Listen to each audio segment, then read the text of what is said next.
बहुत समय पहले की बात है। एक समृद्ध राज्य में हरिपाल नाम का एक साधारण लेकिन अत्यंत चतुर किसान रहता था, जो अपनी छोटी सी खेती पर मेहनत करके ईमानदारी से जीवन बिताता था।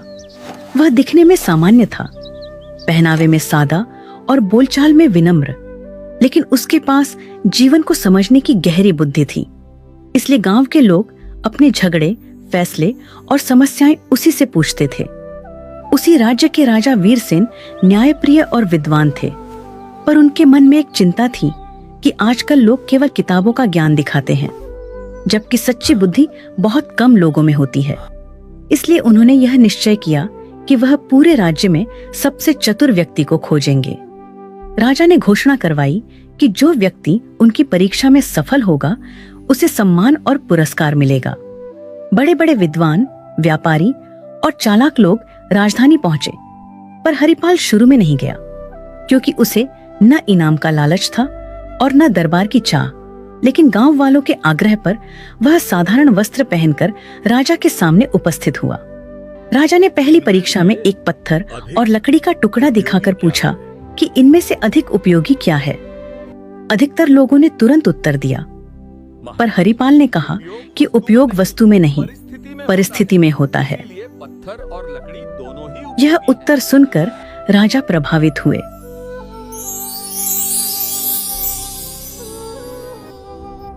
दूसरी परीक्षा में राजा ने पानी का घड़ा और सोने की थैली रखकर पूछा कि प्यासा मुसाफिर क्या चुनेगा। जहां लोग धन की ओर झुके, वहीं हरिपाल ने कहा, महाराज, जीवन रहेगा तभी धन काम आएगा। और राजा और प्रसन्न हो गए। अब तीसरी और सबसे कठिन परीक्षा आई। राजा ने आदेश दिया कि सभी लोगों को एक रात महल के बगीचे में रहना होगा और सुबह तक ऐसा फल लाना होगा जो न जमीन पर गिरा हो और न ही बहुत ऊंचाई पर हो।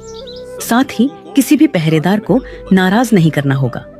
बाकी सब लोग इस परीक्षा को नामुमकिन मानकर पीछे हट गए, पर हरिपाल ने हार नहीं मारी।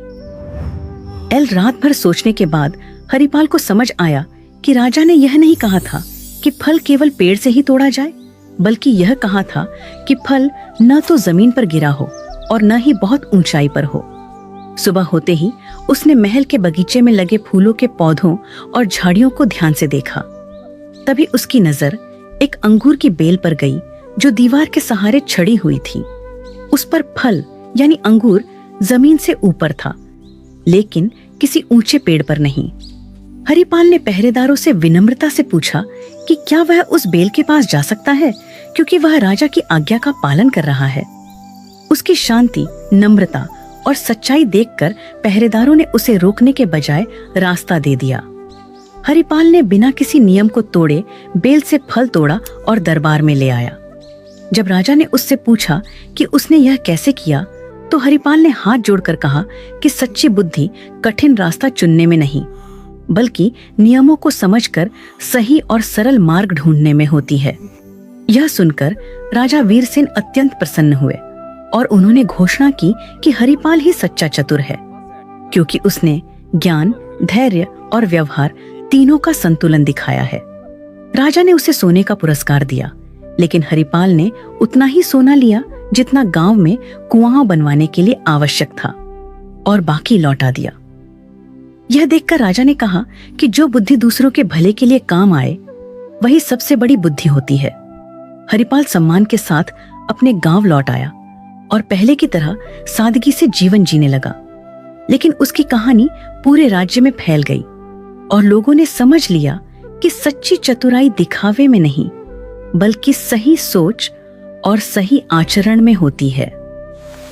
सीख: सच्ची बुद्धि वही है जो नियमों को समझे, अहंकार से दूर रहे और अपने साथ साथ दूसरों का भी भला करे।